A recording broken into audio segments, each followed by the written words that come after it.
Iya,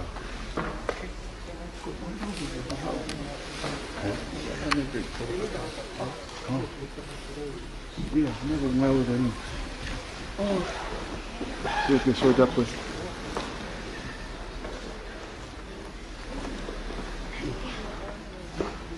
Nice, okay. Mudi.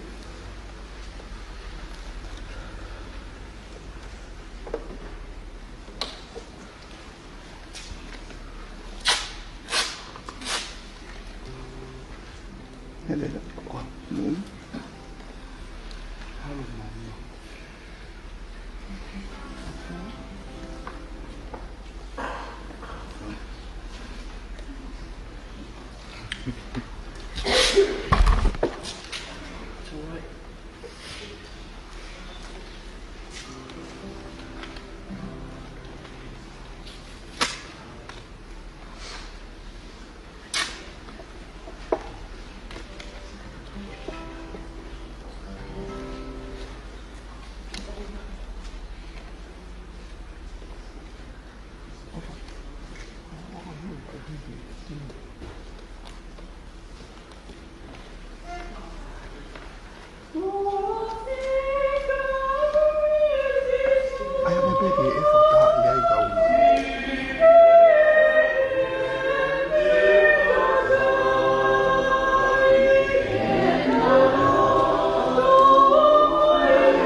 Dopo che a fiore lo guarda,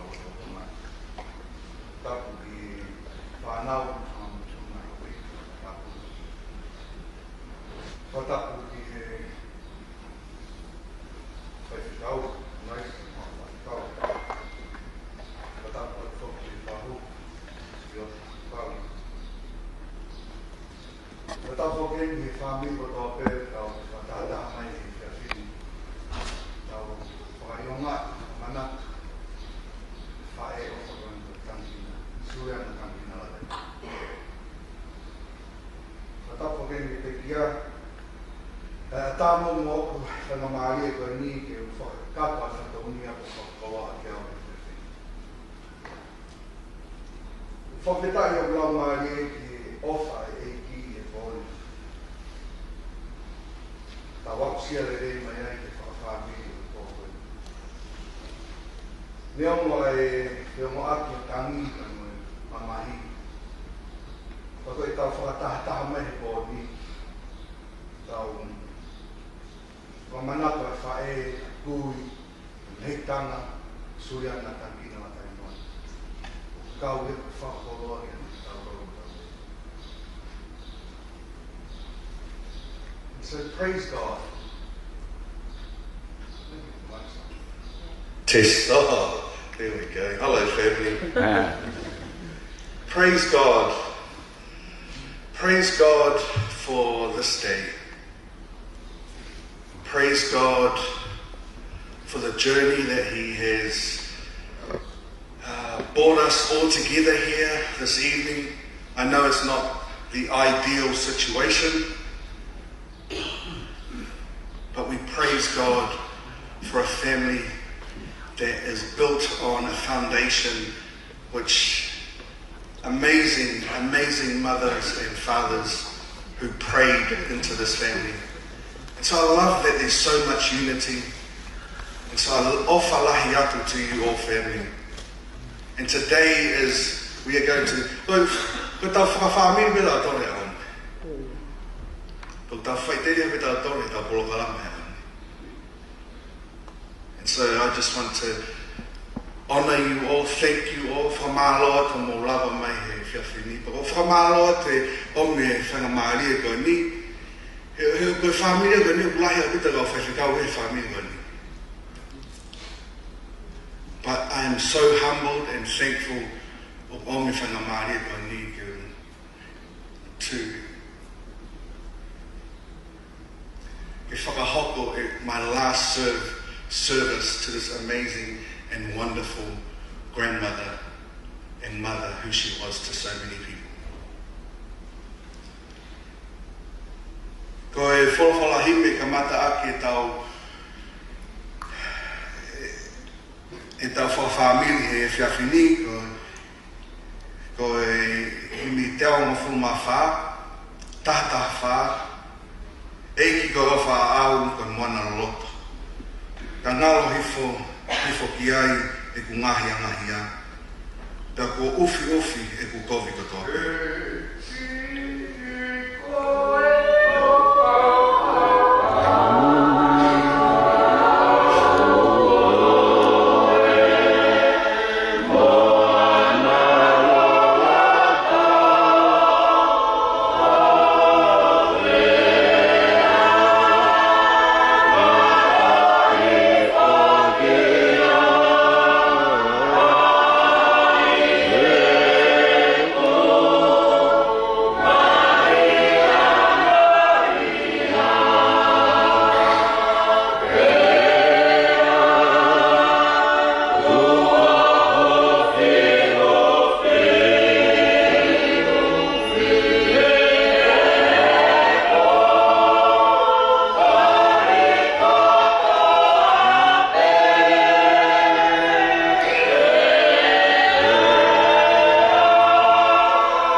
Whiawhia anga o kua iro I heni.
pia vai mo loto, e pou e he taulani hoku lau maari e hori. Pia wongo o ilo ai ofa tai ngata.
For those of you who would prefer to read the English version, can I encourage you, please follow along as we read the Tongan translation.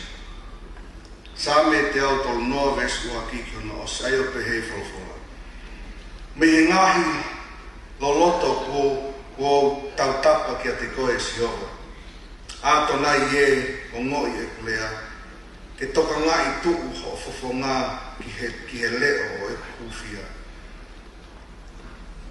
Ka ne ke nofo e ia ke lama kovi, ko hai hataha e tuku a tonai. Ka oku ia te koe ai whakamole mole ko uhi a ke whai a apasia ki a te koe. Ko nofo aki, tari ki a Sihova e, na nofo aki tari hoplau maari e, pia i he ene wholofola na aku amanaki pe. O kuhanga hoplau maari e ki a atonai, o lahi ene hori, i he hori ai kau leo ki he pongpongi. Io ai kau leo ki he pongpongi. E Israeli tuku ho amanaki i a Sihova. He oku ia Sihova ai ofa. Pa o i he ene awhio ai huhuku o lahi anoa. Pa tene huhuku a Israeli e ia me he ene ngahi ko viko toa.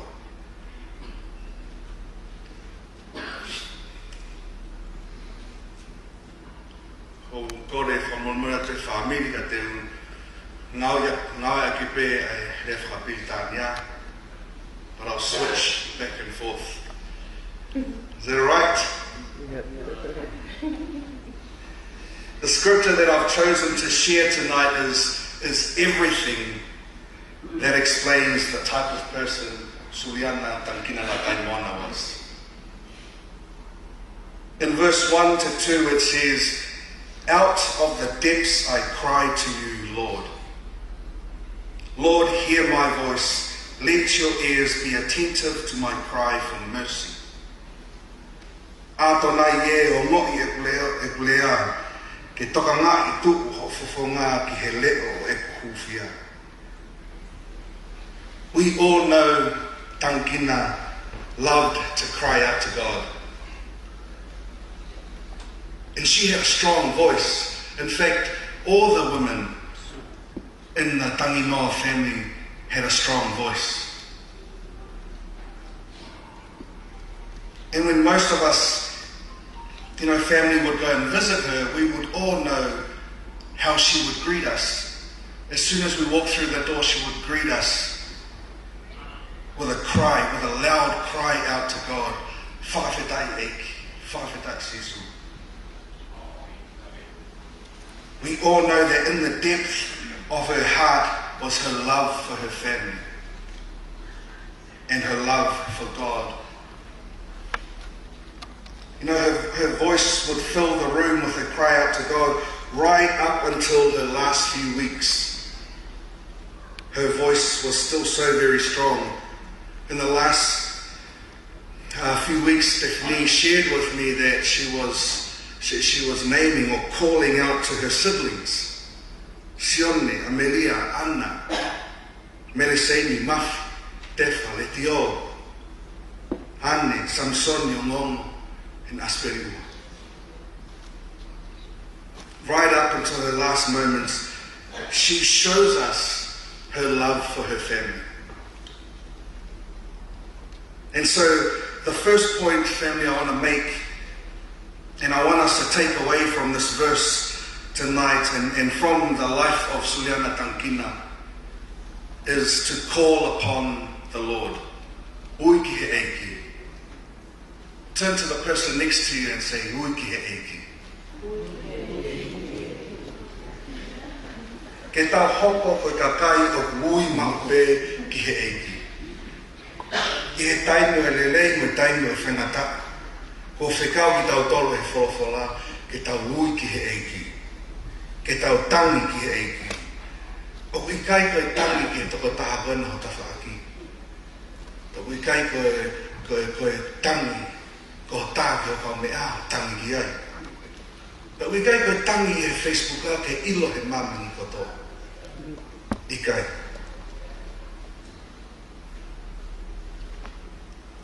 Koe whakaloto lahi tau tōre pon whamiri ki tau ui mo tangi ki he eiki. And don't get me wrong, there's nothing wrong with crying out to a friend or crying out to a family member. But then nothing compares to a cry out to God. And that's the example Tangikina showed us to her dying days. O tau whakawhetai ni whakamālo ki a Sihova he ne whaaki ai tau rai. Hiwa ngā fu mā whāma ai whae me tanga hui koe. Ako waki whekau he koa ni whaami ke tau ui ki he eiki. In all circumstance, cry, call out to God.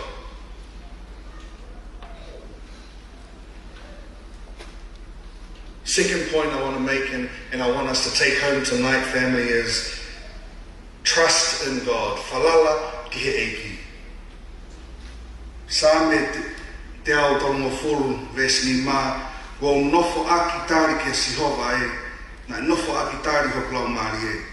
But I ene wholofola na amanaki pe. I wait for the Lord, my whole being waits, and in His word I put my hope. Family, we can all agree that this is another characteristic of this amazing woman, Tangikina. Her life was all about trusting in God. Hange koe nā tau whanongo ki ai ki whai lotu e whai whikau a niafu. Nā mo ui aki ne manaki pe I he wholofola ai otua. She put her hope in the word of God. And this evening, family, as I mentioned earlier, we can learn from the life of Tangikina. Firstly, by creating the habit of calling and crying out to God. And secondly, by putting our hope and our trust in the word of God. Amen? Amen. We knew that Tangikina loved the word of God.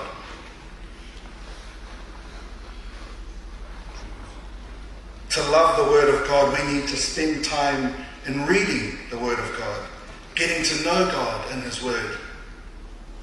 We can spend time reading so many other things, and we can scroll through Facebook or Instagram or YouTube. But what if we lived a life that loved the word of God? Then we can put all our hope in His word. You know, yesterday Felipe shared, and the Whaiwhikau as well, both shared Tangikina's favourite Bible verse, Psalm 23, Same wa tolu. And the last time I visited Tangikina, I walked into her room and I shared that exact same verse and I spoke it over her and I anointed her that night. And her words that night was whawhetai eki. Again, she shows us that God listens to our prayers. Whamiri koe whakalotolahi mea sa me mo ngahi manatu me rie ke mo ui o te whae ofa hoinu. Ke tau hoko koe kakai o ui maupe ki he eiki. Pe mo kakai o whalala ki he eiki. Amen? And lastly, before we pray, I know that I am who I am today because of this beloved grandmother.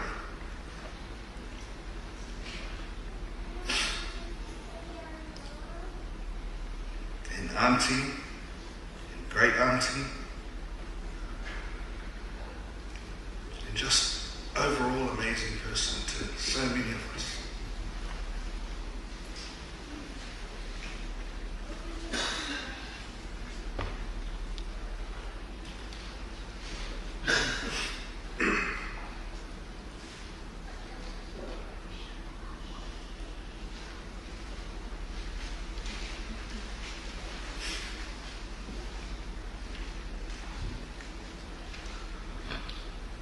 I was a very, very good boy growing up.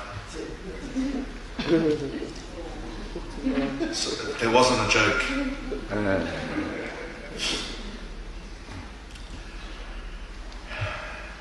And I would run up and stand at the pulpit. And Kina used to follow me. My mum used to follow me. Kina would follow me to get me away from my mum. And then when I would be disciplined with the wooden spoon, Kina would cry with me.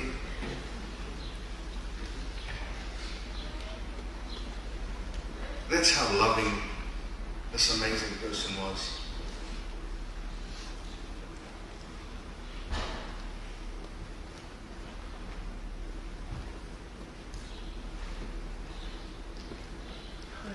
Suliana Tangikina Lataimoana ko ofalahi atu ki o whawhonga. E kai naloho o Fakafamili family. Mengahi ako naki le rei katoa pe.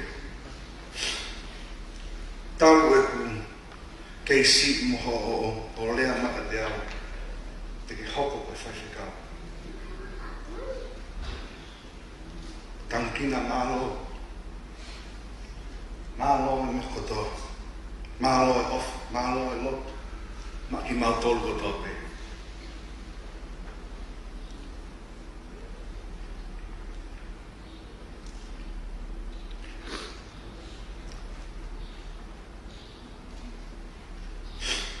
Ko ke tau me whetu, ko teu koe i ai, e he tau eiki ko sisu kalaisi. Wholau a maloloa i he nonga me whia maaria o tau eiki. Amen.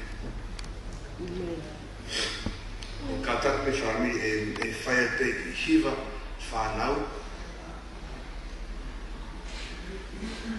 Rata mo wawamu mai peki moa.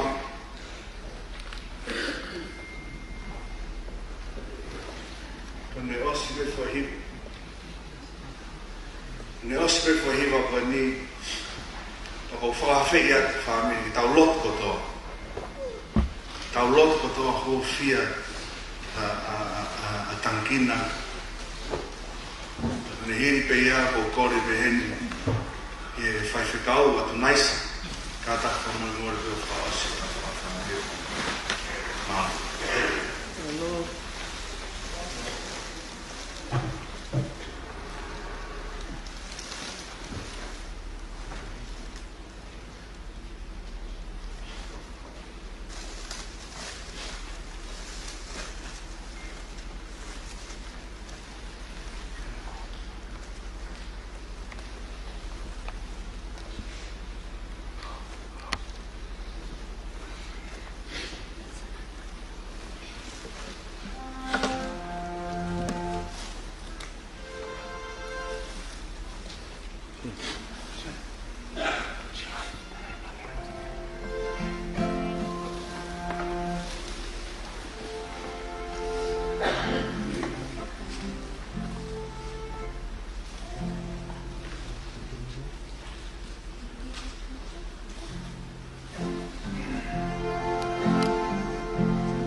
Aloha mai family.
Ke tau lotu, pea kata ke tari mai tau lotu. Ma.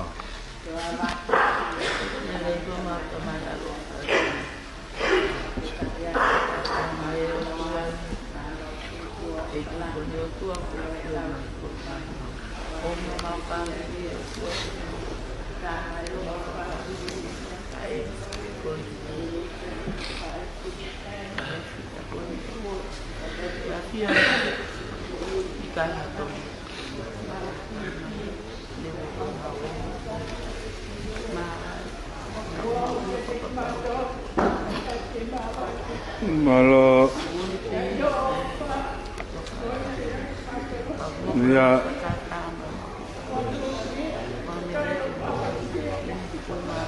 Ya.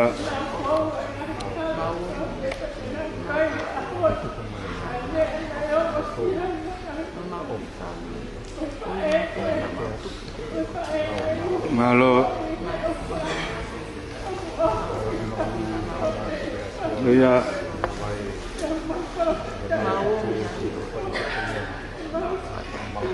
Malo.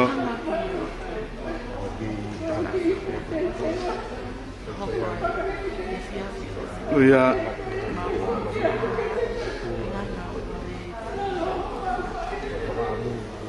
Afida.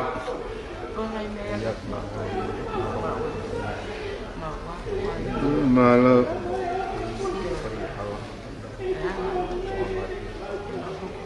Ya.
mai. Yo ina mo la mai mai ni. No ko ia o mau family he family. Ya o na hili sa pai ko ai lata. Malo. For malo lahiat family lava le tau. For family he fiafini. Ko me de tau hokat ki ai. Ko hinga ko se flip pa te MC ai le pe bon. Ko e fiafini o tau hive pe. Ata pe manat merie kata ki o lava mai pe ki moan. Da ata pe mo se loaki mo Tangikina e ata pe mo ia. Te tau hive pe kan manat to pe ko te tau taronga fua pe ki he taimi o e whiawhini ko hiva whi mak e tau wakahi mi hemi. Aia ko manat merie e tatangi ate whawhangu ka pa e ova he mene te ni mau. Ko ne ova pe mene te ni mau kai ke whanonga mai ke whawhangu e hao lewa security o tatangi. Kai ke? Ta whawhetai ko tau pe whamiri he tawa o sia mai o tau. That we're all together in this room tonight, celebrating and reminiscing of what an amazing pillar of this family Tangikina Lataimoana was. Teu kamata atu pe ki manak melie.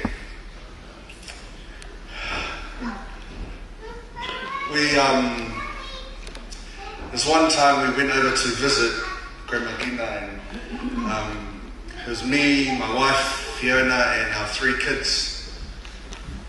And we're talking, as we're talking, you can tell that there was something, her mind was thinking about something. You could just tell. And as we talked, and I find my Lotu. And then after that, I got in my tuko alum. We went to leave.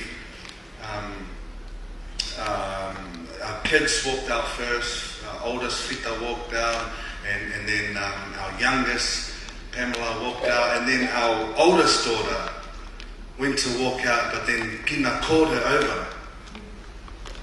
Oi mai Kina ha ilo ko ilo abo ke hane talanoa ki alavinia. Ko hane mena te hanga alavinia. Ko sio pe ngahi pe ulo alavinia mo ne talanoa pe alavinia. Ta tu haka Fiona ko a lo mai ke mau mai ke tu. O wa lu ma fana ma tu ki. Pa ke tala ki ho mami ke o ta ala ko sio lo It was just enough for Fiona to hear as she was walking up the door. Tal me ai dia big ala Fiona ko sio ula la. But the reason I share that is that Kina was a smart lady. She was sharp. Nothing got past her. And that's what I loved about her, is that she was sharp, yes, she was smart. But man, she loved her family. She loved on us. She loved my wife, even though, she married me and married into the family, but she loved on her. And that's how amazing and big her heart was. And that's what we can all agree on today, is that Tangikina had so much capacity to love on so many people. And that's a testament of how many people are here in the room this evening. And so thank you all for being here. And I'm sure Tangikina is up there with Jesus, having a party and celebrating and looking down on us and just thanking us all for being here tonight. So, and on that note, ko ia peo o whehao whaine ki Marat Meria, a tā peke mo lava mai o whahoko mo Marat Meria, but a tā peke tang whelo aki mo Tangikina. Malo.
Ko pamole-mole as family.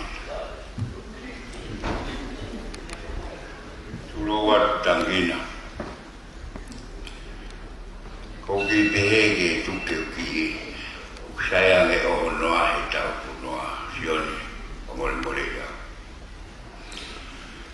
Ko whanau koe ni.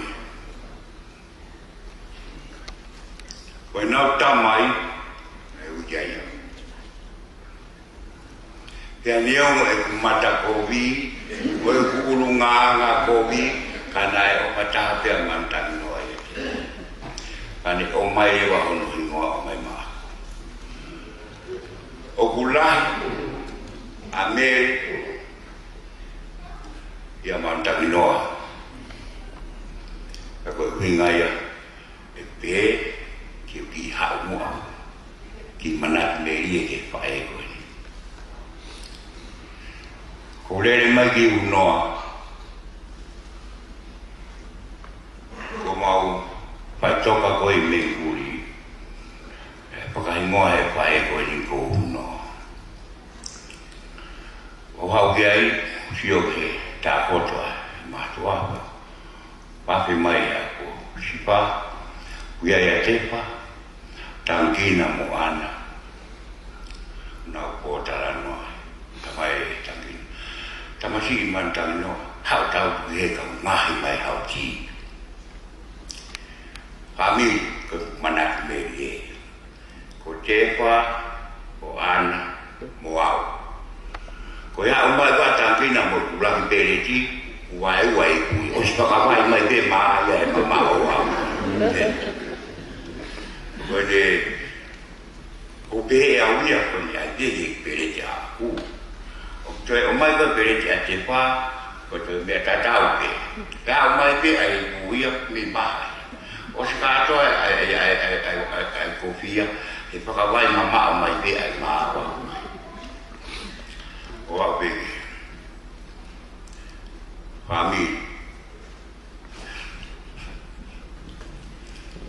Nau na e whakawai.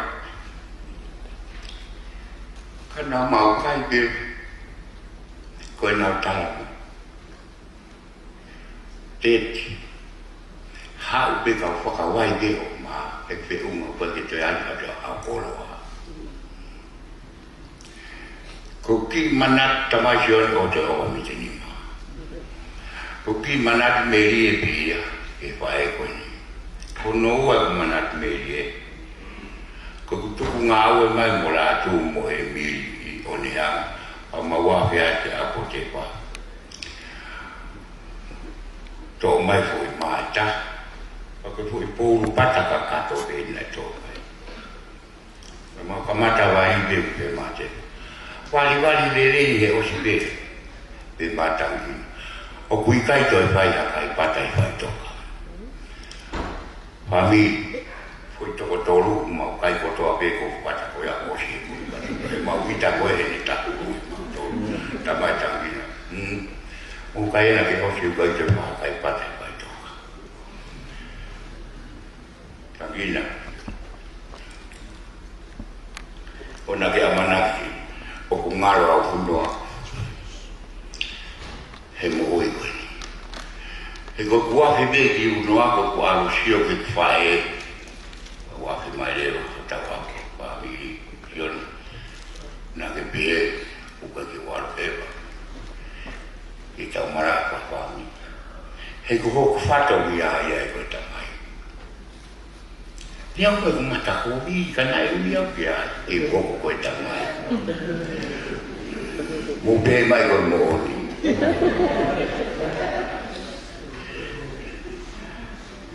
o vale mausio o mai ai fahu kan kai ke lo ki e mai dia au ko ta mai ko hai e fahu ani o mo le fa he ka ko e poesia o ke ka au e ta mai e vai ba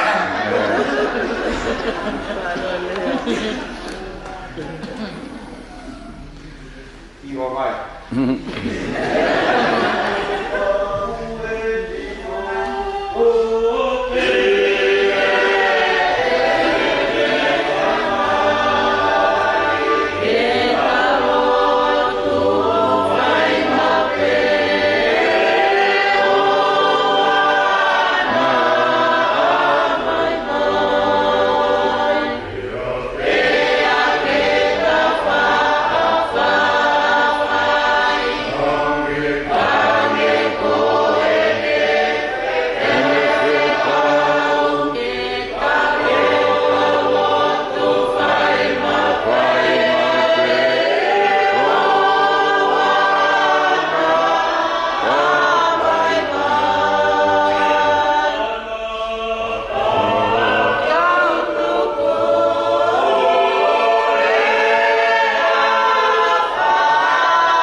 Malolele, ko koinua, ko Grace, Lotu Suliana Tangikina.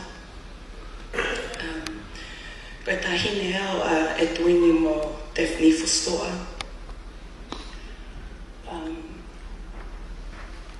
Kina lived with us, I don't know, for 10 years or something like that.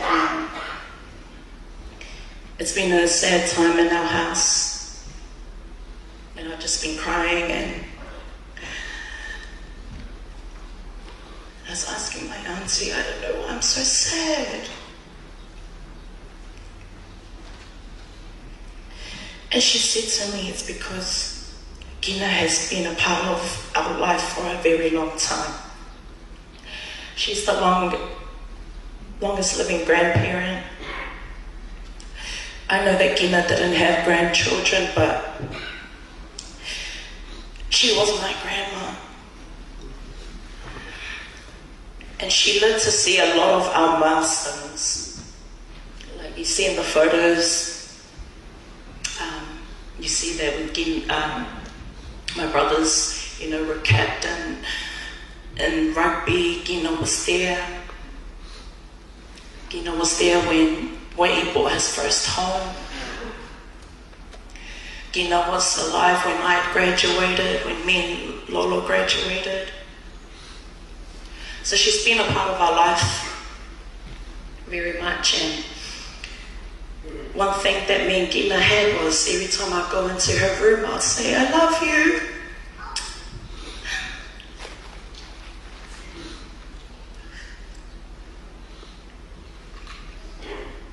I'd say, I love you. And she would say, I love you.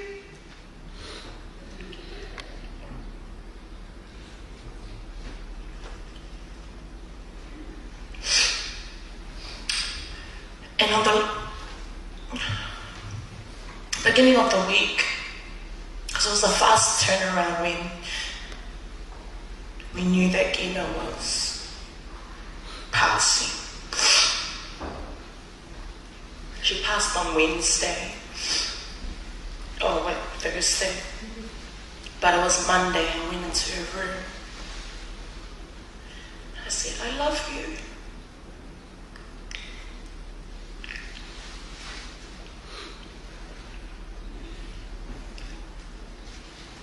I knew she was gone because she didn't say it back.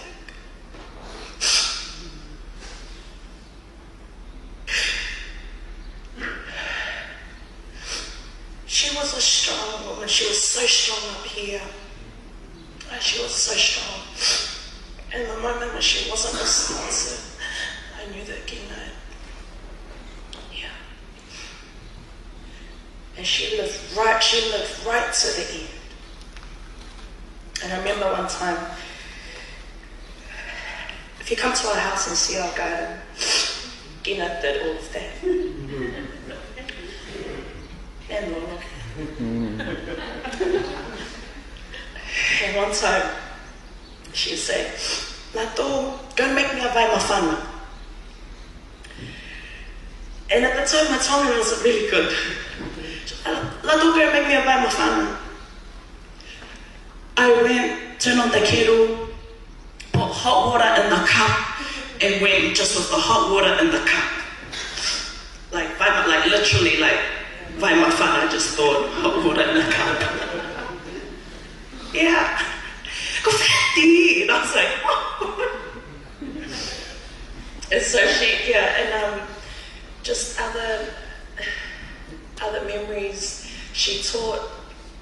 she was a hard-working lady. Like, she was hard-working. Whenever she came over, she was outside and she was doing the garden. And that's where I learned how to do the garden. She taught me how to wash the dishes properly. But she was a funny woman. And she's my grandma, and I knew she was my grandma because I'll go and ask for money. And she had this tin, and she had cash in there. And I just go in, I go, Gina, can I have some money for petrol? And she will say, this is what Natasha said, oh, go and have a look in the tin. And I say, Gina, there's no money in the tin. She goes, alo eke kia boss. Boss meaning my mum, because my mum had her car. And so we just shared a lot of intimate moments with Gina. I love you, and just we celebrate the life that she lived. Manoa pito.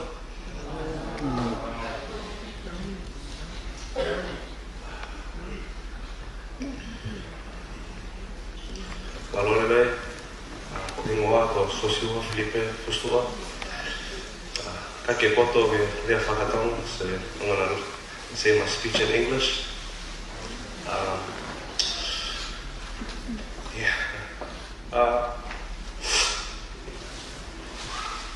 I love my grandma.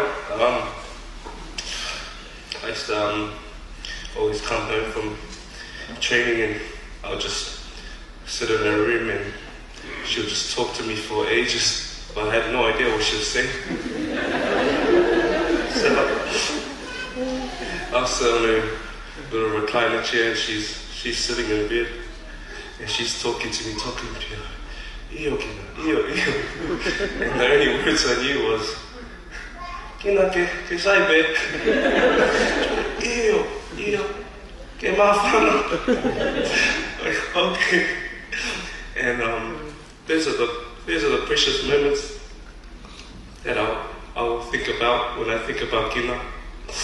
I always love spending time with her.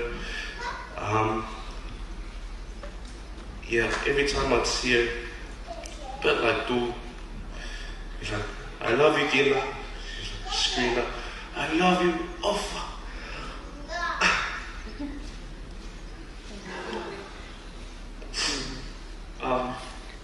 Because I never knew when it would be the last time I'd say it to her.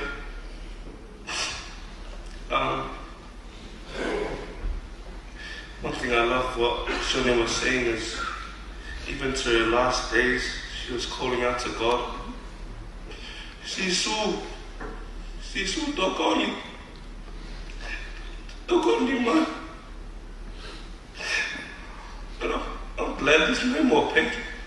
She was fighting right to the end. And my grandma was a fighter. She was stubborn, but she was a fighter. And she fought right to the end. And that's one thing I learned from Kina, to call on God.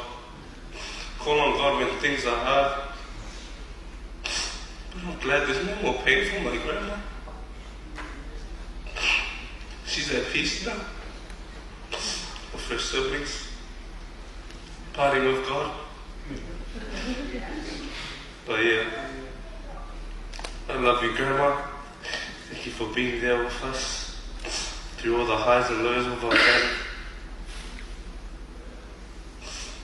Thank you.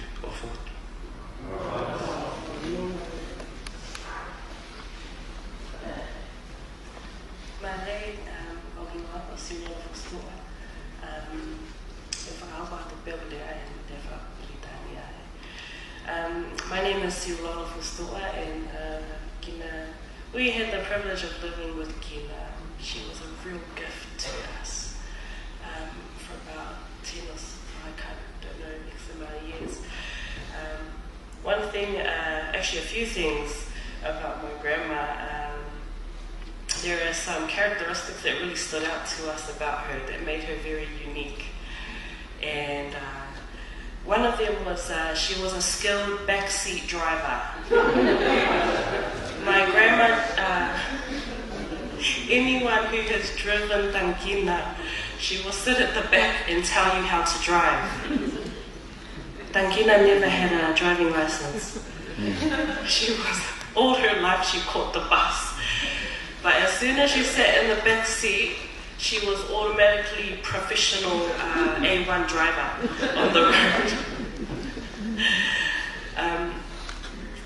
Later into Gina's life, she was wheelchair bound, and Gina liked to go fast on the wheelchair.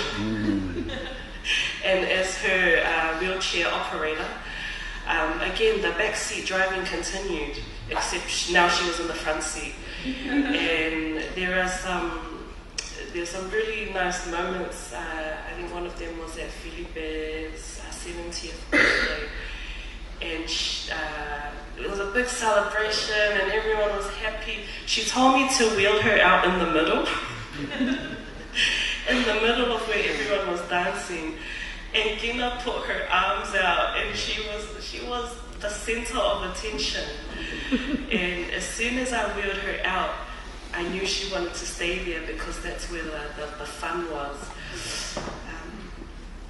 I think Lipe touched on and Lotu touched on her gardening. Gina has lived with many families in this room, and you can tell because their garden was mild. As soon as Gina has been away from our house, all the weeds you didn't even know existed, all grown and overgrown. And then we'd ask Mum, oh, can we go pick up Gina because we were embarrassed of our garden because no one wants to go and touch her. When we would help outside in the garden, and by this time Gina was already bedbound, her window was facing the garden, so she could see the garden. And we're outside. I don't know what I was doing because I was just picking whatever to make it look tidy. And Gina, Mum gave her a piece of string. Gina tied some money onto the end of the string and hung it out the window. And she was like, keep going. And she dangling my $20 on the string outside the window. So Fakafamili, if you were blessed to have Gina at your house, I know your garden was blessed too. Another thing, Gina was very headstrong, very determined. If she was set on something, it was like 100 reminders throughout that same day. Anytime I walk past, she'll tell me something in the morning. If I walk past her bedroom, she'll remind me.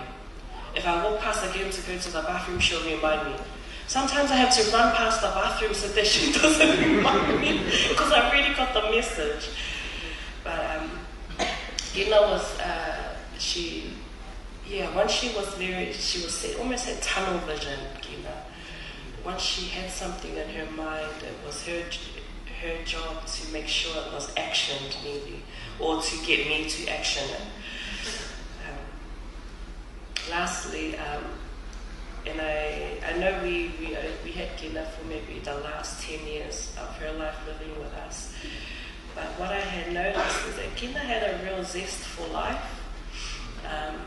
a will to live. Even right up until her last days, she had made it known to Mum and so on, she wanted to live. And we did everything that we could to ensure she had every opportunity to draw breath from her lungs. But you can kind of see it in the pictures. Gina was at all of our milestones. All the children she knew by name.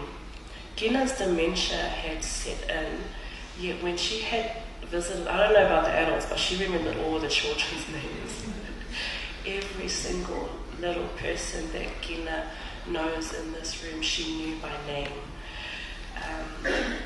All the celebrations, we celebrated every single birthday because it was a milestone, and she loved to be the center of attention at her birthdays. I think there's her 90th inside while she's in hospital. Yeah. So if I reflect back on my time that I was lucky enough to have with Gina, she had a real zest for life. And I just looked up, zest means great enthusiasm and energy. And if I can draw anything from Gina's life, is that's how I want to live. Every breath that I draw from my lungs, I want to live it. And that's, love you lots, Gina. Our house will miss your voice, the calling, the reminders. She's now resting with Jesus, and that I'm really happy about. Aloha pito whame.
Oku hikoa o e piko ai whātuki takto, na whianga, oku hikoa o sio sipapang, ko e hoa whakai tauka. Thank you. Oku. Oku fua he tauraki mo te kine wani. Aha pe wani, whapandu o sio ki. Oku po sio ki kine wani. Bia o kia. He ku bia ko e whangi maha koawe o ra tāna kau e ala ia mai whaami. E ka tahi ni maharu ni walo skolo,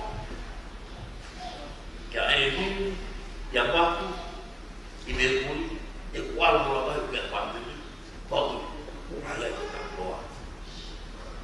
Kamlo, nakina, o wala ki kapo. Mahai ako na, o tau pe mo ni whai ki whamini, Dacă fi cu tope mare, o luai cu alui sua. Aqui. Hopa, todo. Tau ta fa, vai a. Vai ca bun. Aqui não foi. Vai lá com moral. O sala vai de com tudo. Vai a falar. Li. Ba tua ta vai. Tau ko ko ko hai lo phải tin ya ko rak le ka tik tau ko ya ko ku lo to bi ye ta ra le o fa lo bi ko to lo to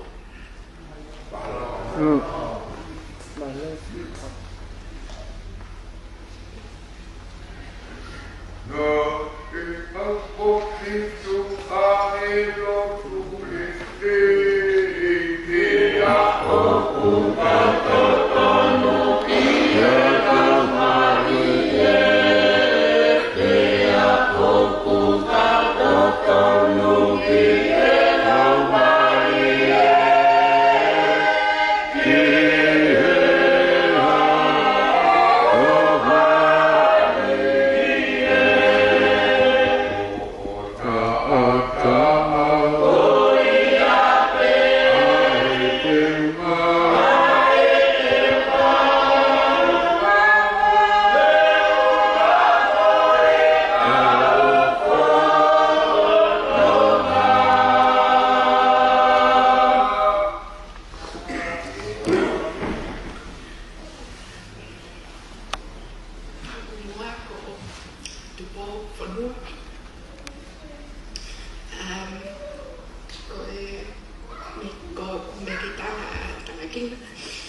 And this is kind of out of my comfort zone to be talking up here.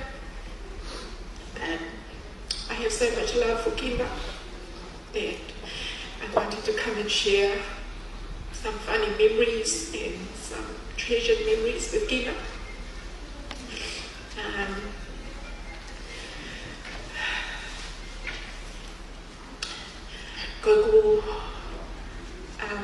Ulake manat melia that I want to share. It's on behalf of my brother. Kami ko lau ko ni layover. Kina was a taxi driver. She was really good at that. Before mau mo feleti me tonga ko una na e whakauli holokoia Tangikina. And at one stage, they bought a car for una. Koe car na whakatau i Kina. Koe car ko ia na una. But really, the car was just to drive them around.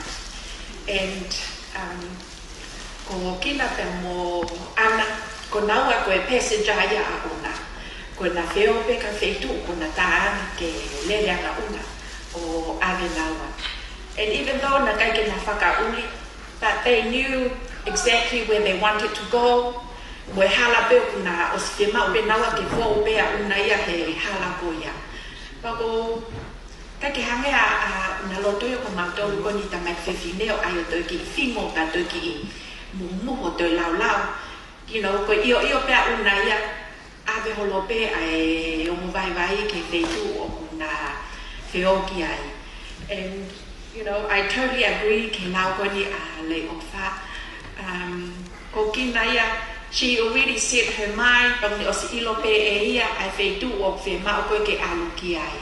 And Kina ku ofa lai mai a una ke te koe. Neo ko ke lava mai, but I'm sure he's watching the live at the moment I he mea. Ko ku malatu ki a Kina he ku tupu hake. Now, ke si ina ke teki ke tokolahi whangakasa ndeni o mai mitonga. Ko weekend ko toa be, ko o mai au he ke mo ui o tamai. Ko weekend ko toa be, ko tuku mai au ki oneha. Kia kina pe a motefa. E wa o weekend ai. Ko mea mau whai ko o hausi he weekend. O si ilo mau tole u feitu o whaia u hausi, pe ko fe u hausi o mau o ki ai i he weekend. Pa mau lue takai hono pe o mau lue pe alu pasi. O si ilo pe he mo vai ia feitu o kutali ai pasi ke o koi ke whai ki ai hausi. And every weekend o spoila wea he mo vai he neongo ko mehi ki tanga ka kuna whakakata mau pe ko whanga pe he whakainoa ke nā whae o lahi o taimio ko get away with things because they'll let me and Kina was a hard worker ko ku keisi ko ku manatu mau pe ko ku ama pe ko ka Kina ko ki kato a Kina. You'll always find lollies, o piai mau bende lole ia ana hine kato. So, ko mea mau peo ku whai he hawa kina. Ko tangut pea kina ko tolo mai pea ia mo toho ne ki kato, alo tangut he taha aki. Taha ake ne ki kato, alo e paanga, alo e pe mo ku lole, tauska kato tuku mai ki kato taha kina ki ai. Ta kina already knew, o si ilo pe kina ku mea ku whai, but she'll just let me get away with that here and there. Kina kuku kimo ta blaki fai Lotu. Na blaki fai kuku ke am bai yang mawapi. Because I mai kuku ta bala ke tui.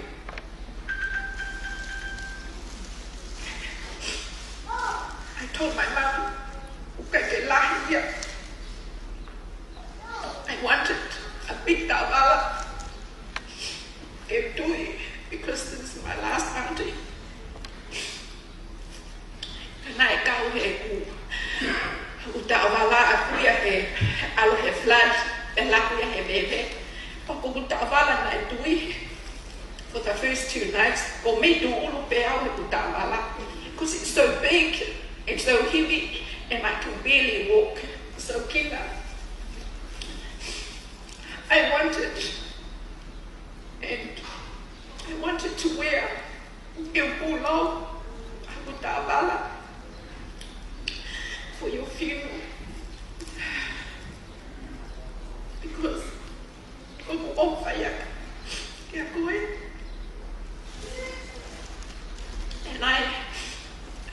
when I grew up, I loved my aunties. I always had a soft spot for my dad's siblings.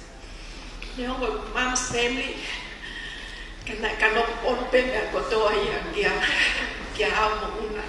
Na ke con my family and my mama. Na ke fu mafu. Baofi monandol because everything was with our dad's family. And this is our last auntie. Kina, I'll make sure I wear a big tawala tomorrow, just so that I can be happy. It's not, nobody wants me, nobody's telling me to do that, but I want to do that because I want to. I'm proud of who I am,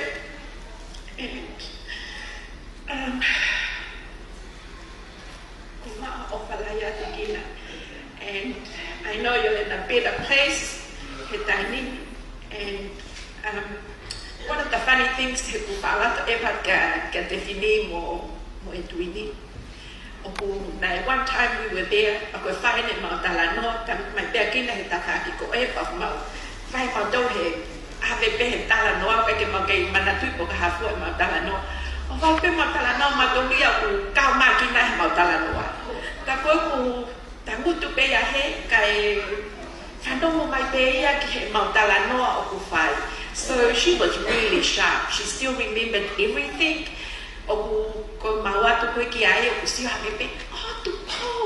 you know, she remembers us. And yeah, I hope, Kina, that we would live to at least be close to your age. I'm sorry, I go get nervous. I expect that we are so many people today. I actually just thought just a family. So, but anyways, go maha o whalahi atu ka ki motolu and Kina. Please send our love, dear Sonny and everybody else. Ihe family, ka malo au pito.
My parents are Fifita and Lavinia Felipe. And I had the privilege of growing up with Grandma. I've got so many memories with her, but I think one of my favorite is towards the end of her life. And just a couple of weeks ago, I got to spend the weekend with Grandma. And I usually just record us when I'm with her, but I never post it.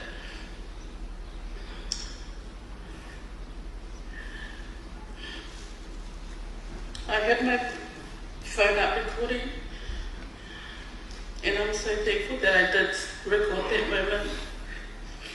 Grandma was putting her hand up. 94 years with dementia, and she still remembered my name. Alisi. Togoni Mai.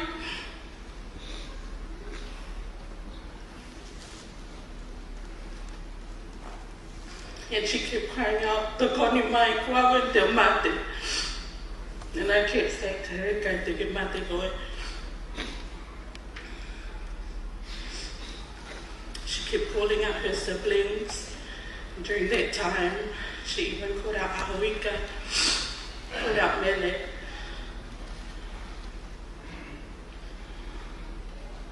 But you know, that was, and I'm just so thankful that I got to spend that little time with her. I'm grateful that I got to spend most of my childhood was with growing up with Tangina, and like Lotu mentioned earlier, she was the grandparent that we knew, that we had a relation, that I had a relationship with, and the longest living grandparent. Actually, the only I got to know Alisai, but I had a relationship with Grandma Gina. But yeah, I'm really thankful that I got to spend time with Grandma. Most of my childhood was growing up at Parkinson Avenue with Naomi and Swesi, and with Atu and Dofoi. That's where we all grew up. I was at Parkinson, and whenever my parents would work the night shift, we'd be so happy because we knew that we were going to Grandma's house, because we were just like Deliha there. Even though my Tui didn't want us there, but Grandma wanted us to come. My Tui was her late husband, but yeah, just so thankful for Grandma, that she's, I am who I am because of her. She's played a real big part of my upbringing. She's just, and it's, I know it's sad that she's gone, but we're glad that, she's at peace. Just so thankful for her. And, Mano,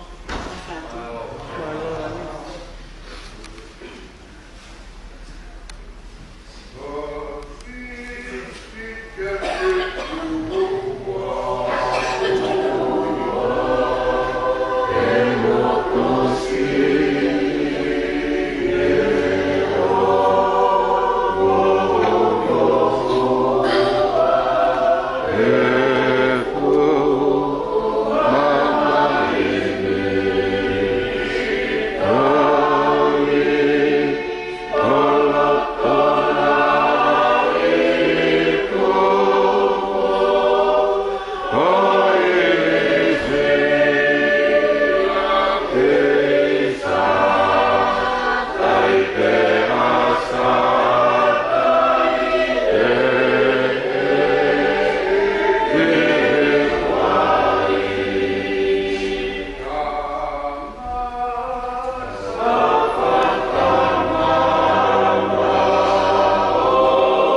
como punao tau koe pescasinia o tanginoa o koe tu koe ni koe tu pe ko tala te ofakina ke te koe Eloi, peko, pakause ni manau. Koe, manatu koe ke family koe ni. Family nak feo fofani. Na fai fokomia. Kumea katabe na koe family. Koe mawake kumogi kuna osi. Tuuta na tolpa ya na fotomia. Kina, talaga maofu. Koe, weekend ewa, mahal me ai. Lele mai te hina me tona. Te taati ani. Koe ngani pe koe tapana maria ki mato ewa mo. Sio ke kina. Koe lo topau te kokina ko te tini kine mensuan pe e sione mololo.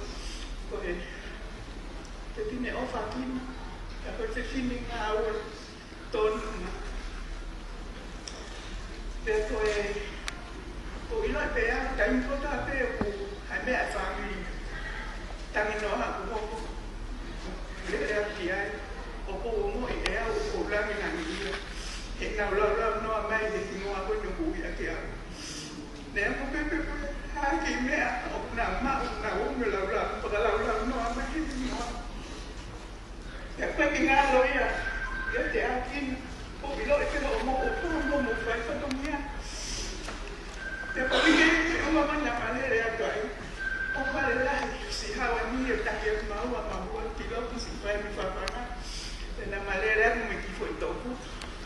Si whai pia ni e no whapanga mo whamatarani, talatu mahi noa.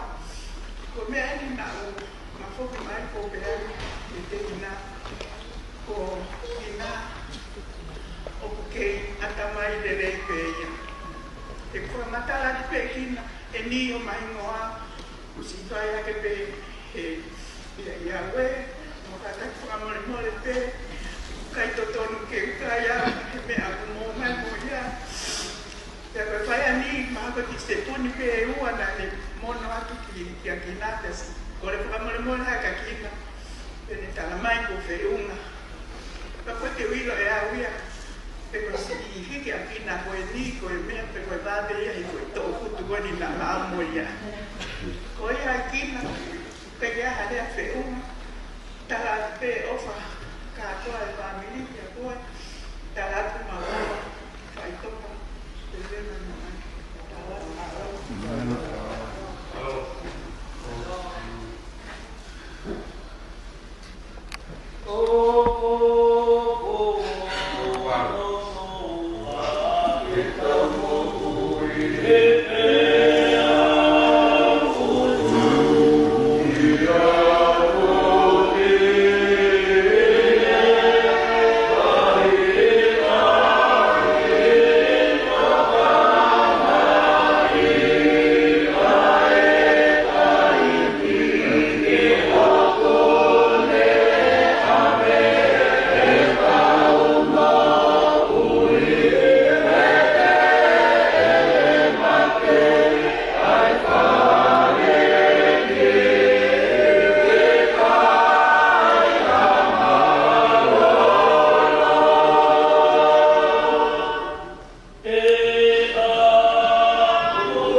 Tō ato a pita tau hiwa he kōni. Buksai o hene whaiwhikau, ke ne sio o keike, ne keike mōre, a tari e niti ko iami e tau hiwa. Whawhinaki, whatokanga atu pē whamiri, ko e tau, ko Tangikina e alote hiwa, whatokanga pē tau taimi, ko ia peu pe viahana manak meria i whakahoko ka kātaki mai e taimi e malo.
Family,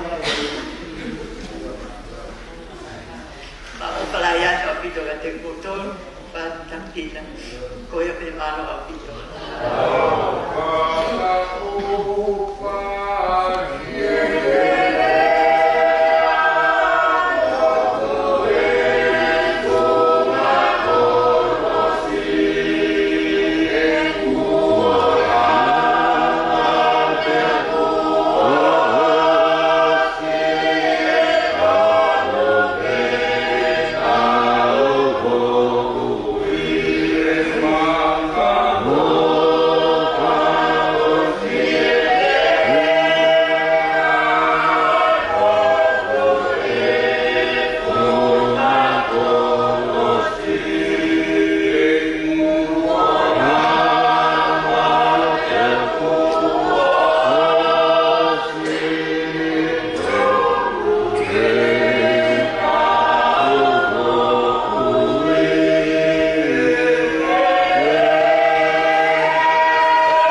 tau heni ai nau koe mamahi. E leongo koe tu au.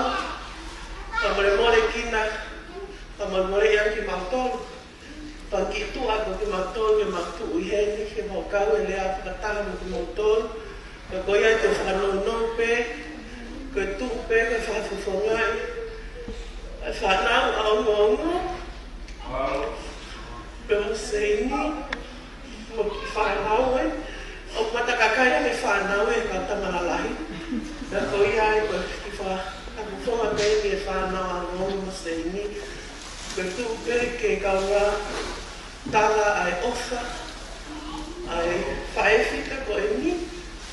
Koe Suliana Tangikina Lataimoana. Pea hameka ngai lea koe ki mua.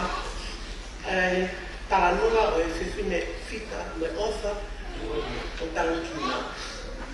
Pea mo mea ko ta pe famili. Ko pe whakahingoa ki a Suliana Tangikina. Pea leo no mahalo pe ki ngofio-fia ku ngā oku ki whaewhita turoa Tangikina. Kau ki maa whenga maari e wani e wiki whaalea o me famili. Koe kaka whiwhine au. Ka koe ia ai tuai maha i pinu. Ka wo whia kau whakataku ki mautolu. I he talanua ki he ofa ai whae koe ni. Ngā mato whare ke na e pono ngā e whae koe ni. Ka ne ofa tatau pe ki taha kotoa. Ka koe mea pena hena ki Bebe you are a ki fifili. When I get down here, like having a mountain, which was really sad because they wanted Kina to join us.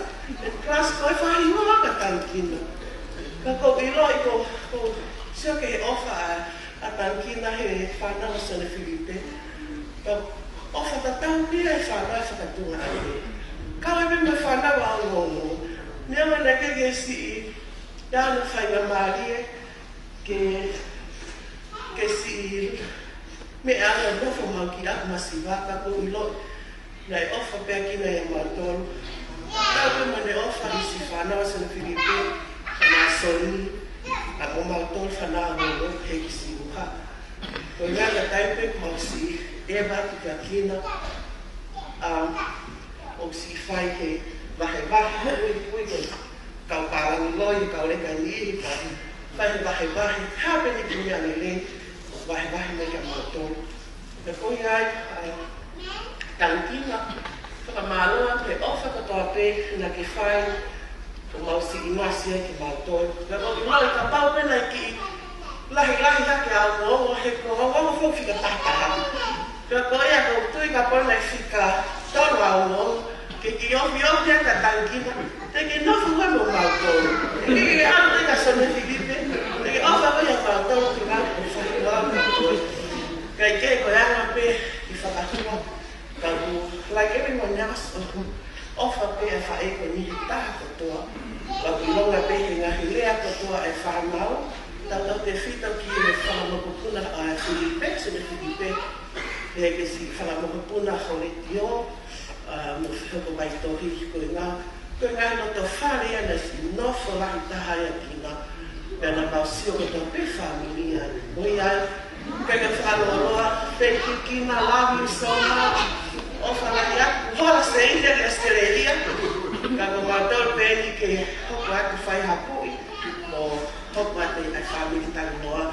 Koe ia ofa ke tahi nei whaho.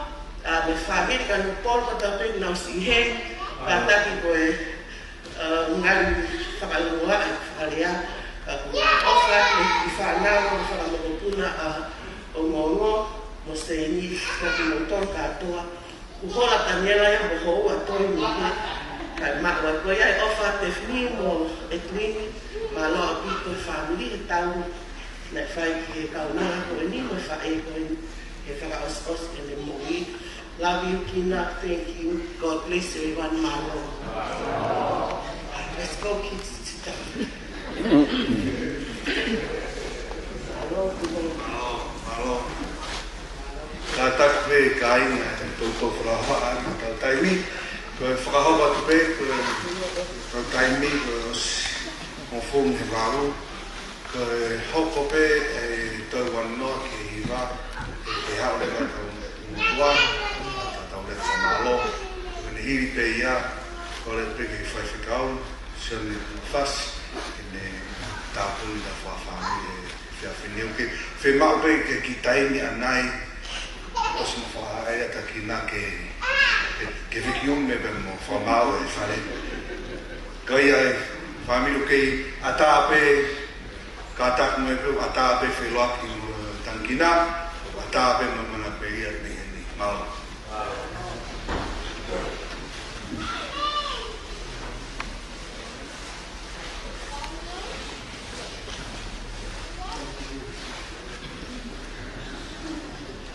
Ore ke mawa ke whakimani kani ke whawai wako. Kau te u whaiat pe haki konga te ua. Kau te u lawe ki he tūna whaka historia ko maha ki manaka meri. Ngoi me whoku hiko e tau uarono i he pamau whare koe ni. Koe kau kana polu pe ki tau tolu, ngai waa au. Ka kau puke whakamare koe ni, ia koe historia mawahi. I tuang pe ke ungotua, e toki whai ngāwi ko ia me historia. Ka kau hi koe mahawinga ka te au, koe tau rea. Te eke atu, o ke hapa me haa whē, koe haa whē me kau kia. Koe whakatūtū tonga, e maina ke tau whānau, whakatūtū whakaha, whakuia i haa ke tau kau kia. Koe a kou whamani more atu, na te kaunoa atu i he tuhunga i puta. Ka te wate whamatala ka ni te whalana ni atu. Ai mamafu, ka me mahu inga, me kaunanga koe ki e haa aku kau kia.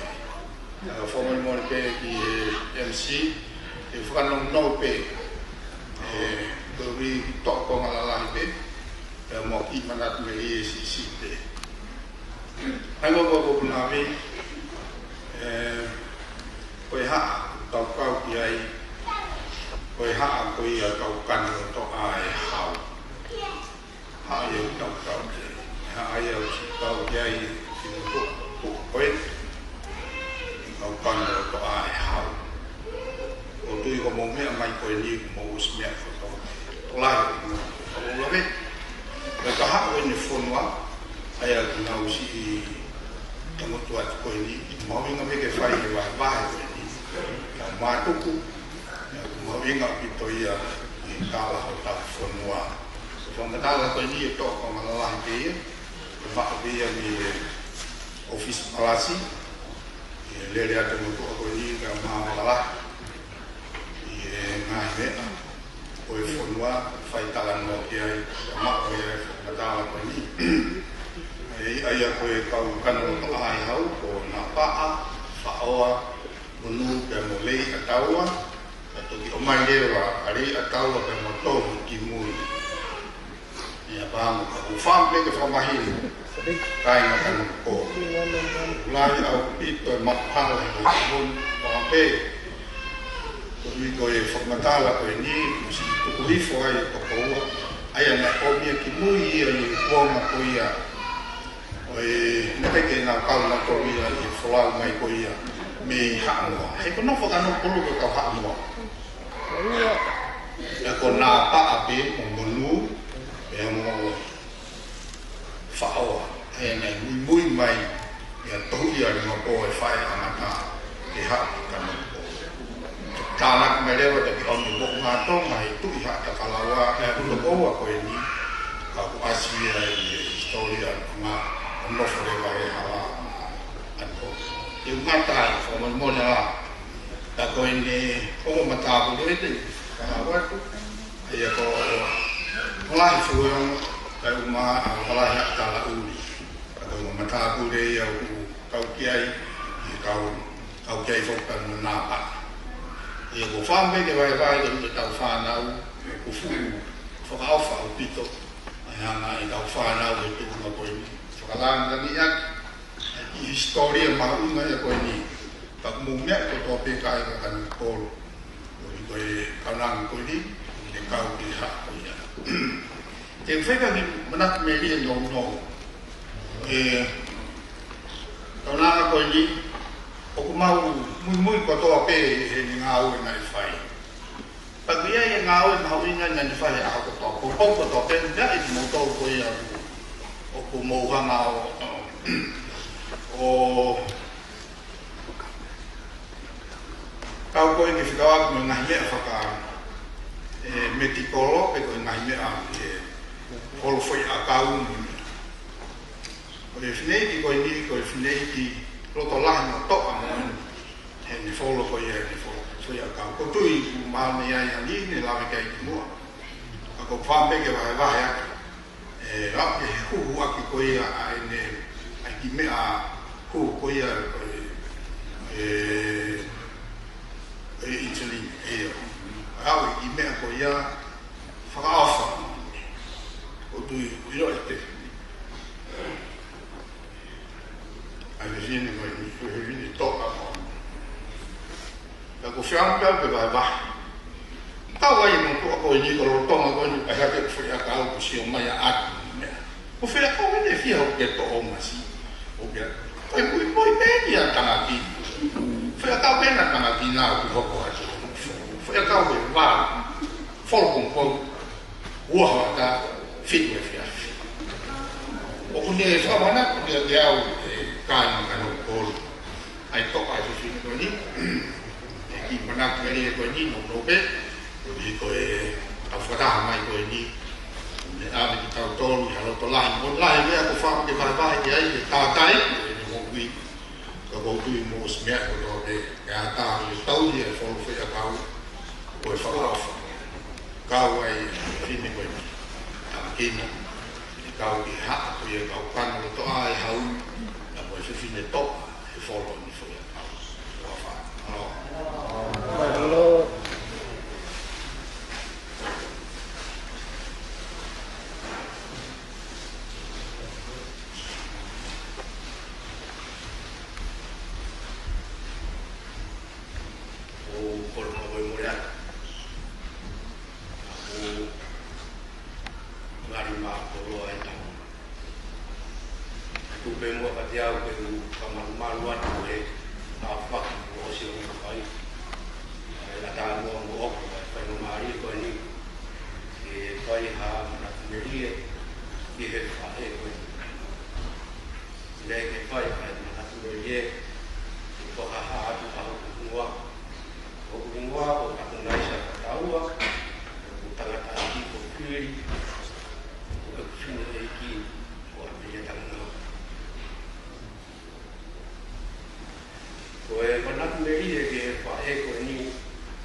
Leo pia aku e mai vai fa e aku ko si ke tu yo lo atu ki ko eta ne ko si o ka o si pe ke fa e aku kina ada apa kina dia oh baik Nè cái kim mi nó hồi phun quan rồi không nào thì ông mày ông về phun quan họ mau phải mau đi anh họ nó không về và coi là phải không coi ni mau nó về phun nặng nó không về thì mau nó school ya coi panau con nhà Philippe panau asifa panau con nhà Emily qua nào to tamai theo an và có thể gọi phong mai qua là lại vàng nào để cái câu quan người ta thấy câu nói để cái câu quan gì để tổ tam quan gì nào cái phải tại vì một cái tua cái công việc mà nào mỗi quay thì phải mà nạp meri ở công an phải cáo thì phải mà nạp meri rồi cái mỗi cái này coi mafi là một cái lô là một tăng kinh này kỹ mẹ này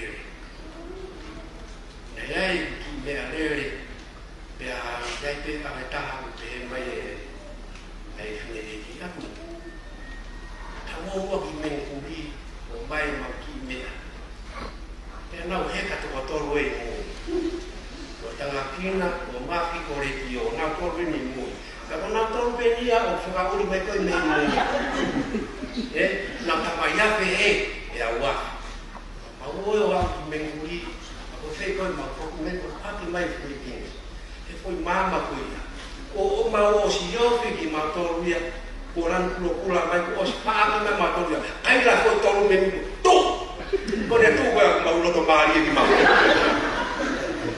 là cái gì không chịu cười ngáo để bà nó cái về để ai ya hồn mà ô xí là mà tôi một lúc mai mà màu nhọ nào tôi để nó này hao hầm một xí cái lấy cái tiền màu phê nó cái gì tôi đây à cả lúc cái mà bây màu ăn không phải nói cái gì masih cái mà nó về qua tao ngủ đi không biết có họ nó mồm nó bỏ nó à để nó tao tôi vào đi vào đi thế rồi bây giờ khi là này anh cũng tiền màu làm không bây giờ để phải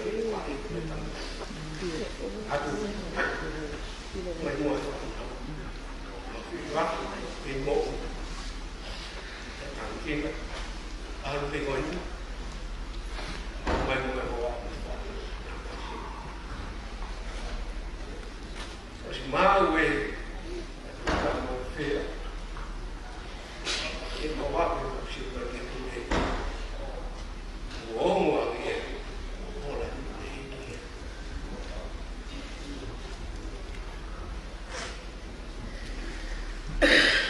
tại vì cái gì màu hành con thì phải pha ra cái tàu pha ra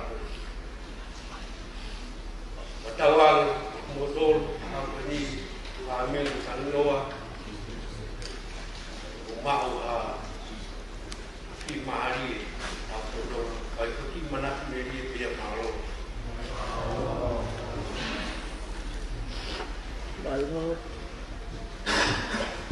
Hello family, ko hoku ingoa ko Ana Letio Vaitohi Paia. I am Ana Letio Vaitohi's granddaughter. I am one of many grandchildren who were blessed to have Gina as a grandmother. I didn't know I was gonna stand up and say something, but Emily kind of nudged to get up, especially because overseas in Australia, Tangikina has probably 70 plus grandchildren there as well, and just on behalf of all of us, we'll just, I'm sure each and every one of us, grandchildren, we all have special memories with Tangikina. She's touched each and every one of us in her own special way. But I have many memories with Kina. She used to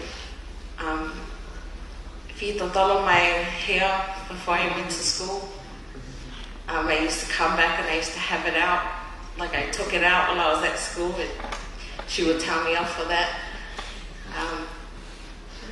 But once I started having kids, Kina I would always sit next to Kina, and before I even told her, she would always like touch me, and she knew that I was carrying at the time.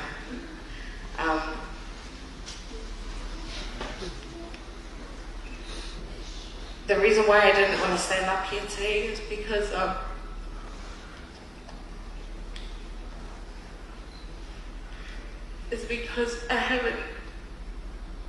I haven't gone to see Kina in a very long time.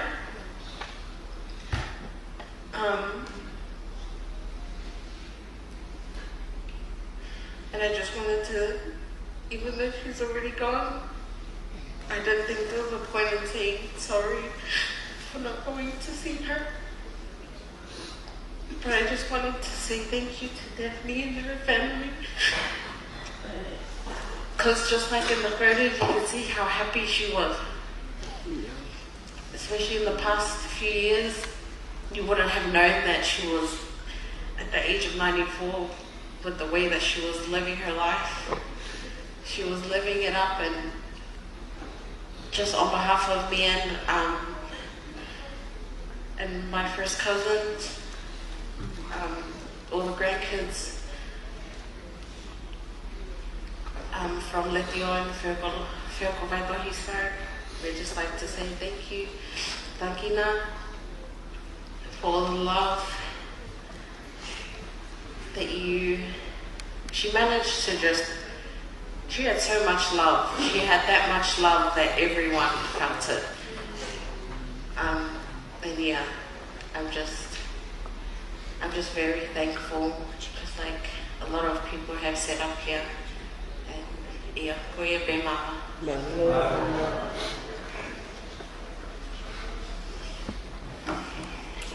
Good evening.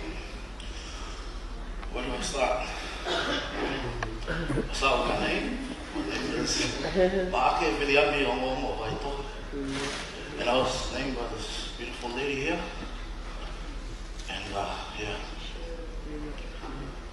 Just like John, Pastor John here, I was a good boy growing up as well. Kina here was always there to look after me. Just a sweet memory I have of her growing up. Every Sunday going to church, the first person I worked for was Kina. Because everybody who knew her knew that she had PK or some type of juicy fruits inside her bag. And getting to church, I'd always look for her. I'd run down the aisle to the front, I'd always search her out. Couldn't miss her. Growing up with her, she would always look after me, make sure I was fed, as you can probably tell.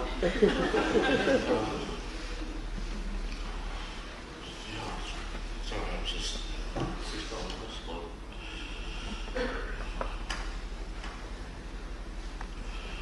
I'm just gonna finish up just with a quick verse. If I can get it.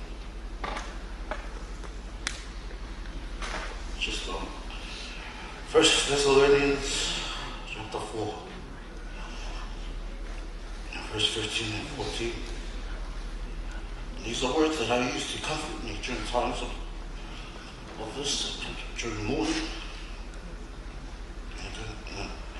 It says, "But I would not have you ignorant, brethren, concerning them which are asleep, that we sorrow not, even as others which have no hope. For we believe that Jesus died and rose again. Even so, them also which sleep in Jesus will God bring with him." This is a promise that God made to us. And he will return to us, those who are asleep. That's all. Thank you. My Lord, thank you.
Ko e motoa ko tupo i au, ko e lai taha i noki, ana mo iai ki motoro. Pe hapa e motoa o sosi whata.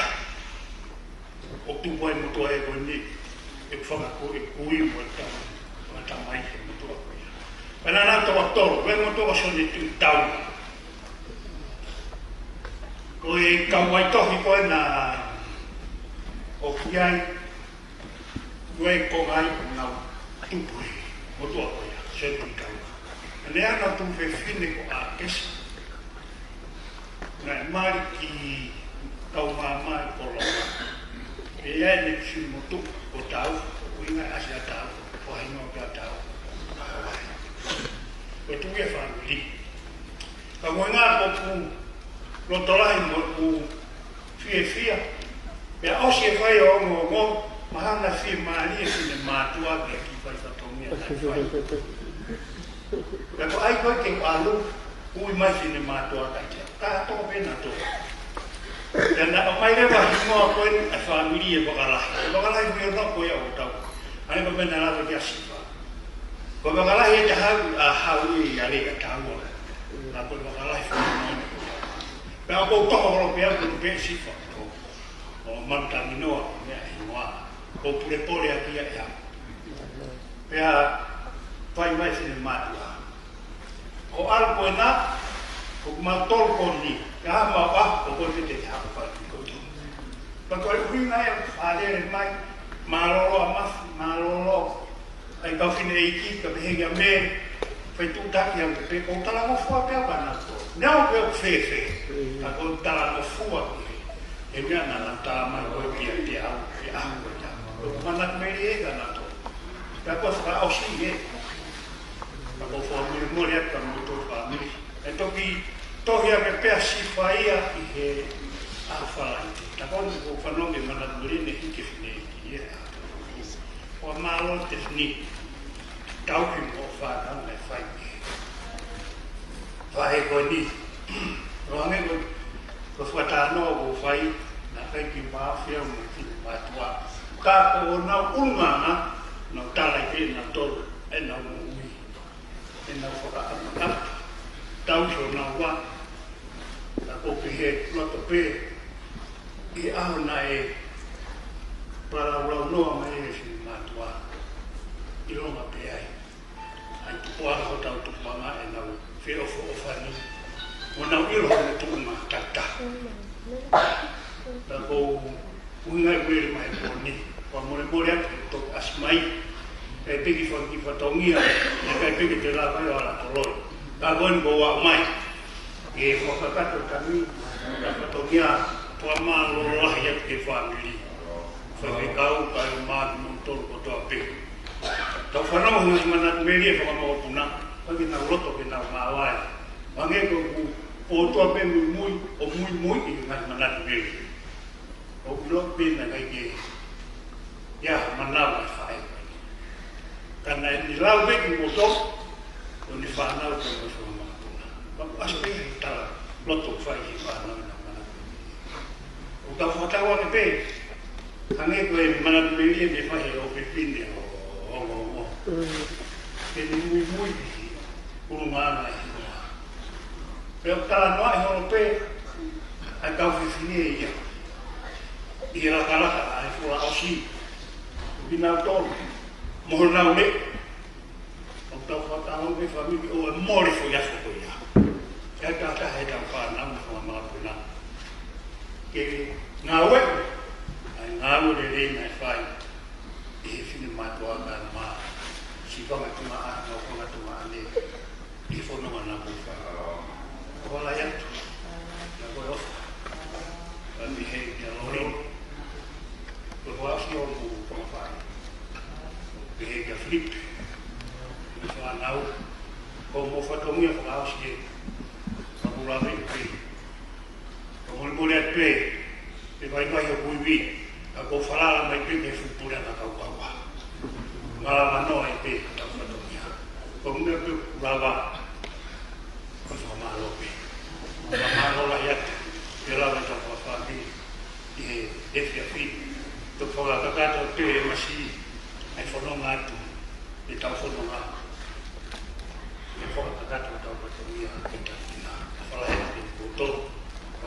ni to whakaata. E tau whakaata. My Lord, some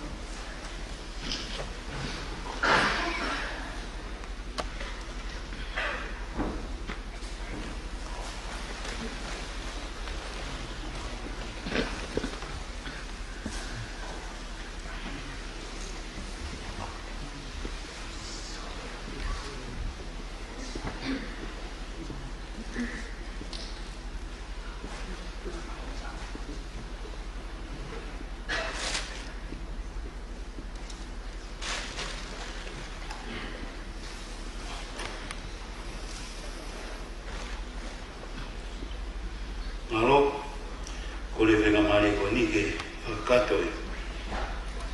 Ke tōne au motua pe moi MC ko ko ni.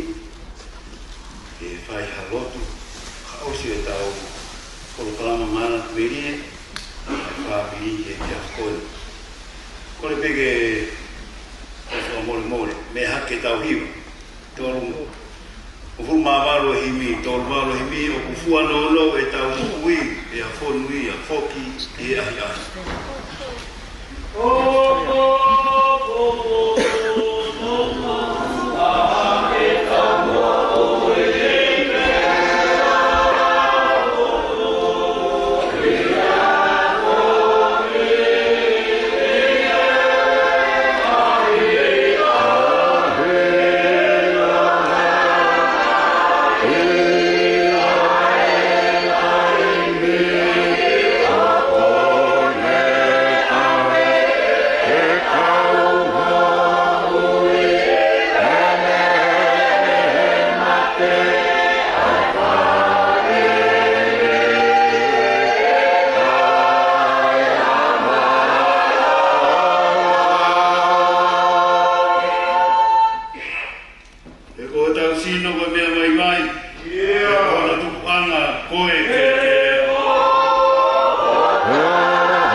kore ke hufanga atu I he ngai talaka tapu toa pere, o si hawhaki I he hawhangani. Pea mo e korokalama mana peri o e te hafkoni, ka e whamonua e koroa ko inasai e te hafkoni. Ka kia amanaki, ka koe koroa, ko petai koroa ia. Ke ukau I he vahe, mo e whakamaha opo e korokalama mana peri a e whamiri e te hafkoni. Ia koulau e whakamari e koni, ke whakata tuai a e whakamawai. Ai kāinga, o kano upolu. Pea mo e tahe ngāhi kōturi, o e loto whare ka mo ngāhi vāsi koula, o e api ko kano upolu. E whafofongai atu e kano loto ai hau. Monu, nā pa, whaoa. Pe foki, kia ola, ka mo e mātua tau hi whanua, kano polo. Ai kōpua ke te koe Tangikina. Nā ke hoko koe matai koloa. Nā ke hoko koe vāsi ke te waki ai api ko kano polo. E nai whakakoloa koe o tua ke ngai tā kuaki o hange e koko. Pangatoko wā, ai koloa koe ni o e leo, o e hiwa. Koe ahoni hange koe. Ngahi manat merie mo ngahi talanoa tau whanau ke ai koe whakaosi e. E nai whai e mau ki whamiri ane whea, ka nau talang ki whamiri koe tanginoa. Koe whamiri koe ni, koe hiwa ia e nau matai koloa. E nai whakakoloa ki nā tolu he o tua ai leo. Ka koa ne whia o piha o more. Ka koe ni mālo, te whakamanat mai ke MC o te eki ai ke more. O ia ko tau whawhitai lahi ai ke o tua pia kumau Tangikina mau ofalahi atu. Ka koe wholofola e te afko ni. Whamanatu mai he wholofola e te afko ni. Ko e toi tuu a kalaisi me pekia, ko ia peho tau amanaki anga. O koe ke teha amanaki a o hataha he maamani ko ni ke he mo uita e ngata, ka koe toi tuu pe a kalaisi. Ainu tala mai he wholofola e te afko ni e whamanatu he apostolo ke Kaukaristiane mo kinau tolu koe ni koe Korinto. Na nau whehu ia ai toi tuku koe ni ai eiki. Pea koe toi haere mai ai eiki. Pea talanga rewa he apostolo. Koe ni ko whukotuu a kalaisi me peki a koe polo. He's the first one. Ke toi tuu be he mate. Na ei pena e kakaina whukotuu e kalaisi. La salos. Koe whoha koe whiwhine ui tōu. Nāne whotu ki nā tōre me mate, ana nā tōre mate pe. O sisu, talu e ne toi tūu. Nāne whakaawa i pia whai toka. Koe amanaki anga pe. Nā ilo e Tangikina. Ai ki koe ke toi tūu po kalaisi. Nā koe tararoto ane ko. Nā e whaalara nā Tangikina ki wharamahaki o te koto ai pia kuau o tau I wharamahaki. O aheti ai. Koe whiwhine nai tānoa be he tau he pa mo ofa ai otua. Nāne I lo. Whamiri. Koe whakaloto lahi pia te tau tōru. Koe ngahi manatu be rie ko ni, it's good. Ui tau whanongu ki ai. Whakawhia au pito. Ka koe matai koloa koe na ia Tangikina. O si su to tu ko ia ho tau amanaki anga. Ka ui hene e whea ko niu teke ke maua si su to tu. Wheinga rewa ke ke maa. Ko whaka amu ia e whae ko ni. He utala mai me wholofola. Na hoko mai he uraki ata mai mate. Toi hoko mai ata mahonoa ko kalaisia. Ai toi tupu me he mate. Ko ia e polo. Ko whakaloto lahi ka te tau tolu. Tau koe whiro moaki mo Tangikina mo. Nau tolu kou nau momu atu e ki. Koe ki peke ai, koe mako. Ai polo koe kapai ko nau kekia o sisu kasi. Katawang whamiri, kai nga kano polo. Tau, o mai o nofo whanua koe, o wana ahoko, e ngahi lelei mo whaofa whanua mori koe ni ke more ma to me te tau to pe te tau ni aki ai ma tai kolo ako kalais e tau mo tau fia ko te patala noa o tau hui fonua na hake mea e Lotu tala mai e tuini e nefe o mau api ko api na hake e Lotu ma alu whaka of pone a pita e tuini muk tau tolu koni ko tau mai ko ataf pe mo kano po ako whamana ko atu na ko alo e Lotu e a Lotu nai whanua koe ka tau kei ta e Lotu e ta ki mau tau ke tau mao e mata i koloa e Lotu kalaisa e ahau tau to whiro mua ke ai mo tanga ki una tonu na mu atu he eki ko wha Lotu lai te te tau tolu manat meri e whia koni ka tau ange lau maari o tua tau manat meri ka tau mao e mata i koloa o kalaisa tau mai moi ka tau te whiro mua na to ko na mu ai eki Tau ko mala Maria to vai ta kina tau to e na we fia ko ni amana ke ka pom vai a po ka te te o fa he ka fora ai fa e ko ni ta fa fita i na ni ma o mata ko ro ko kalas ke ni mo ui vai ai ka ke si vai ta amana ki tau to meli ka ko ni hika te tau to ro ni tau ko tau whawhita i te o tua, e koloa ko nina maa wha koloa, whamiri tanginoa, koloa i ai, e roto whaare monu, nā pa, mo whao, ka mo whamiri ko toa kano koro, e he whoki awe hau, koe koloa ko ia, ko koe koe koloa e tai koe koloa ia, koloa whakataniti. Ange we lawe, lau, ai pētere ai, ko si hoa nā ne whoki, si hoa pēnu te ala mai ke toa tu, ke maa ni oni pēa ne tutuni ka mone pure. Ko whae ni hua whae tamai, alo mo lau mahi e mānua. Amen. Kone ke tau hiwa whaosi. Hongo furu maa ni mahimi, mo furu maa ni mahimi, mo mea peilaro, nai hako mo si isu ai Lotu rere, pea ku kau totonu, ki he lau maa. Ae o te to, ae o te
Tata pe mantang noa o whakato ai peho whatongia tamai a pongpongi.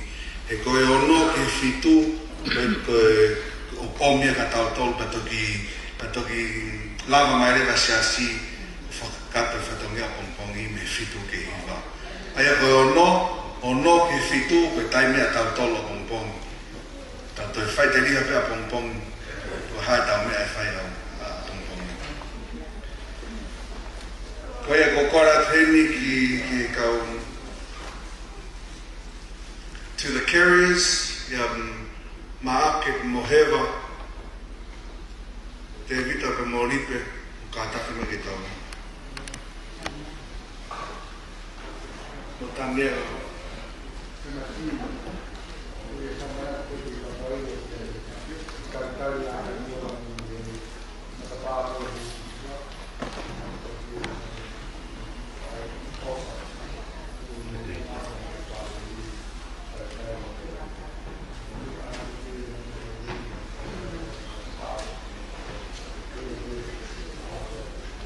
Manu.